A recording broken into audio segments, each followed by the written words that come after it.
Mulane dening kita sakloro niku mau ulun timbali ora sabab saka apa, sabab kepengin netepake jatining kodratira.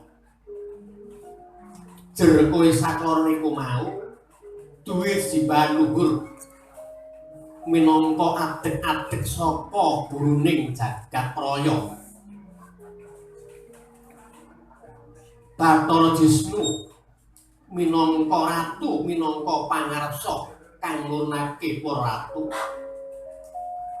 Dene Bathara Wisnu minangka pamomonging jagat. Murid kita sakloron kuat anglakoni mula kuwi nenangake ngambil gaiping alam. Nampa wahyu sakloron yaiku wahyu Cakraningrat lan wahyu Cakrawati.